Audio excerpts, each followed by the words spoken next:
कहते हैं कि बौद्धों को केवल अपने अपने धर्म की जो है जो बुद्ध के सामने जो परिस्थितियां थी उस समय 6 षट दर्शन हुआ करते थे और बहुत सारे भ्रम जितने उस जमाने में थे आज भी वापस मतलब समय के अंतराल के साथ बड़े जो है इसको कवर करेंगे कि बाबा साहब ने दी बुद्धा एंड धम्मा उसमें देखते हुए अपने को ये जो विषय पर बात करके और कुछ निष्कर्ष निकाल अपने ज्ञान को इस तरह से पेश करें कि उनको लगे कि ये भी कुछ इतनी ओरिजिनलिटी है, तो ये थोड़ा सा उनका भी जानकारी हो और अपनी भी हो, तो ये बात हमें रखनी चाहिए।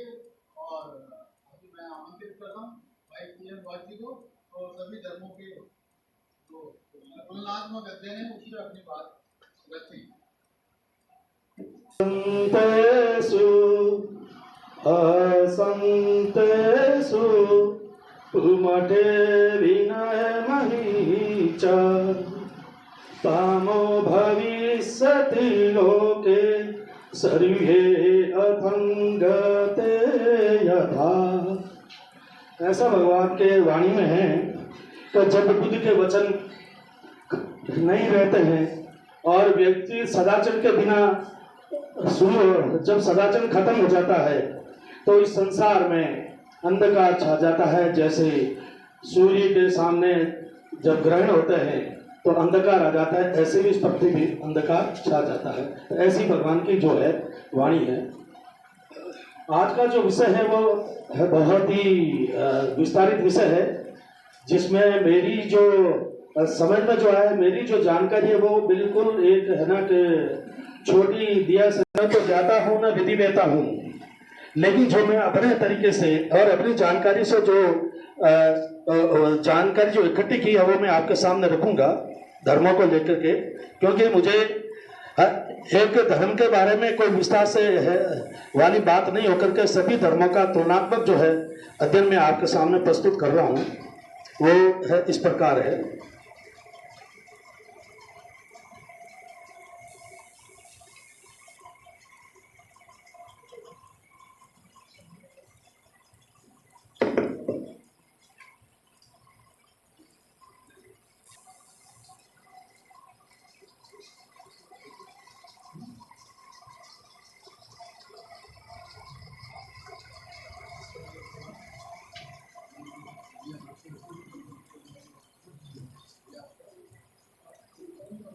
बिंदु मैंने सेलेक्ट किए हैं कि जिसका आधार पे हम उनकी थोड़ी तुलना कर सकते हैं।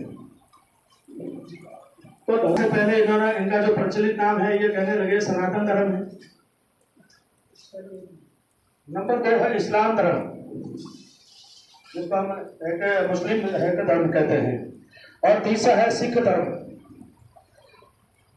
और उसके बाद में आ जाता है ईसाई धर्म, और सिख धर्म के बाद में है बौद्ध धर्म, और 6 नंबर पे है जैन धर्म, और 7वें नंबर पे है पारसी धर्म, और उसके बाद में है यहूदी और कुछ अन्य जो बहाई लोग हैं ये उनका प्रतिशत मिला करके। और इस तरीके से भारत में आज की तारीख में जो है मुख्य रूप से 8 जो धर्म है ना वो है उपस्थित है, उनकी मौजूदगी है।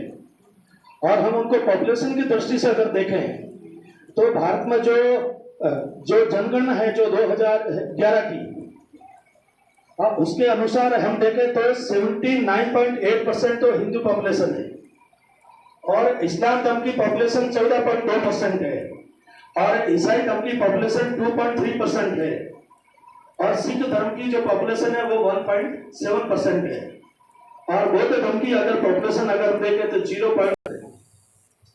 तो ये जो विद्यमान धर्म और उनके पॉपुलेशन के संदर्भ में एक जानकारी है। उसके बाद में अगर अलग अलग हमें धर्म को थोड़ा सा और उनके धर्मों के वर्तमान में प्रतीक क्या है और वो उनके कौन कौन से पर्व हैं। और ये अजमेर की धरती पर बुद्ध ज्योति विहार बुद्धा हिल्स पर बौद्ध समुदाय का राजस्थान बौद्ध महासंघ और बुद्ध ज्योति फाउंडेशन ट्रस्ट के संयुक्त तत्वाधान में 3 दिवसीय संस्कारकर्ता या जो धम्माचारी हैं उनका प्रशिक्षण शिविर हुआ है। इस शिविर में 3 दिन तक ये चलेगा। आज इसका दूसरा दिन है। कल इसका पहला डे 1 पूरा हुआ। उसमें हमने भगवान तथागत सम्यक संबुद्ध और उनकी वंदना, त्रिरत्न वंदना और उनके पूजा विधि के बारे में जाना। इसके अलावा जो पाली के सूत्र हैं, जो गाथाएं हैं, जो समाज को व्यापक सुधार लाने की और उन पे कर्म कांडों से दूर करने की जो शिक्षा है और जीवन को उन्नत बनाने की शिक्षा है, जो सभी के लिए लाभकारी हैं, उन पे कल पूरे दिन चर्चा हुई।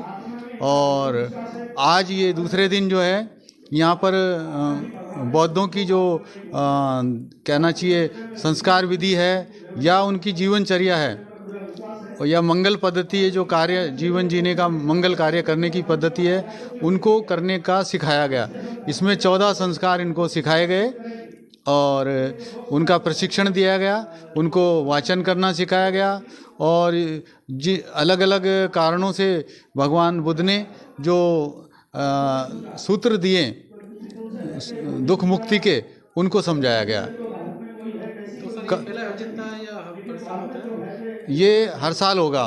अभी ये बुद्ध विहार में यहाँ पर पहली बार हुआ है और कल इसका समापन भी होगा।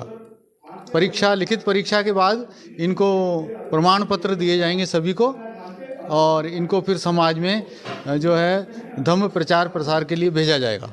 जी, आपका शुभ नाम? मेरा नाम DR बैरवाल धम्मरतन।